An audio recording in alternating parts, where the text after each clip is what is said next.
국정농단 비판은 국어를 모르는 국민 탓이고, 특검 요구는 헌법을 모르는 야당 탓이고, 해법은 부부싸움과 휴대폰 교체라니 보통 사람 기준으로도 지성 마비 상태입니다.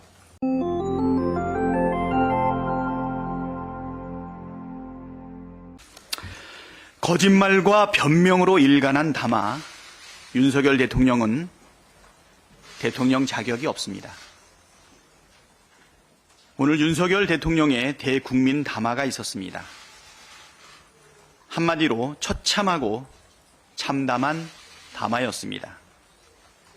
대통령의 인식과 태도는 처참했고 이를 지켜보는 국민의 심정은 참담했습니다. 대통령의 담화가 아니라 술자리에서도 듣기 어려울 정도의 횡설수설, 아무 말 대잔치였다는 시민들의 평가가 잇따랐습니다. 담화를 지켜보신 많은 국민께서 내가 이러려고 생중계를 지켜봤나 자괴감이 들었다고 심정을 토로했습니다.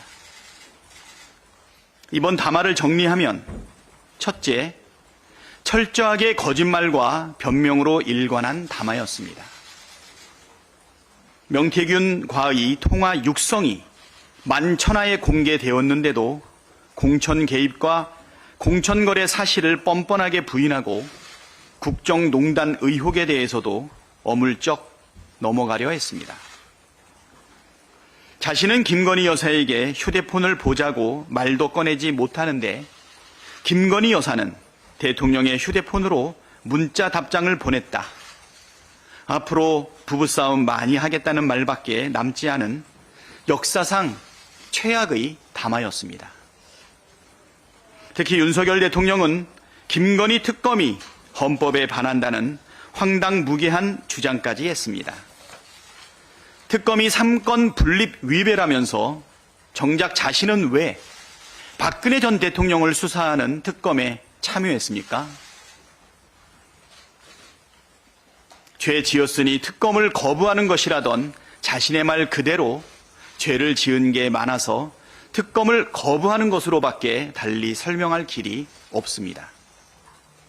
둘째, 윤석열 대통령은 국정 운영을 할 능력과 자격이 없다는 사실이 확인됐습니다. 공과 사를 구분할 능력도 의지도 전혀 없고 헌법과 법률을 수호할 능력과 의지도 없다는 사실을 내내 확인시키는 대국민 담화였습니다. 한마디로 대통령 자격이 없습니다.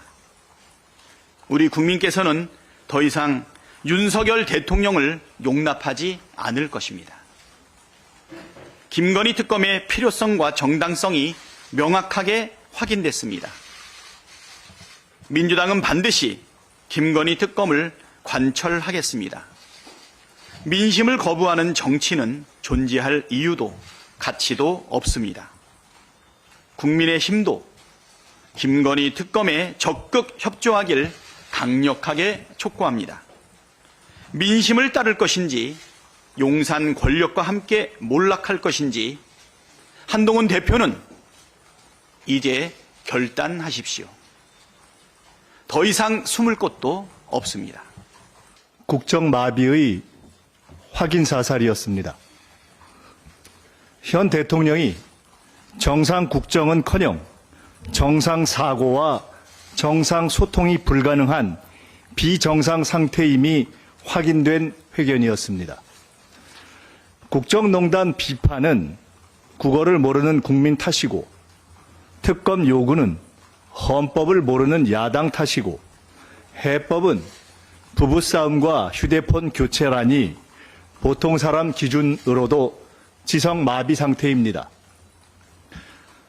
공천 추천은 공천 개입이 아니라는 전직 검찰총장의 진술은 이후에 법으로 정리하면 되지만, 어제 당선된 미국 대통령 당선자의 정책을 무시한 우크라이나 관련 발언과 세계 각국이 트럼프 당선을 우려했다는 발언은 윤 대통령의 존재와 언행 자체가 이미 국익에 치명적 해라는 것을 극명히 보여주었습니다. 아내와 함께 임기를 마치고 싶어하는 대통령의 현존 그 자체가 매일매일 기하급수로 증가하는 국가 최대 위협입니다.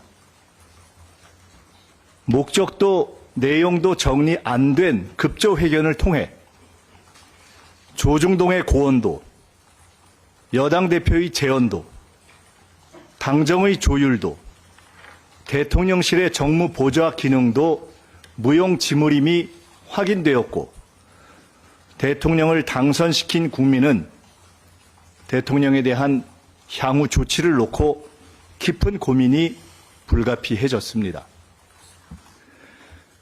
야당은 국민과 함께 비판하고 국익을 위해 제동을 걸겠습니다.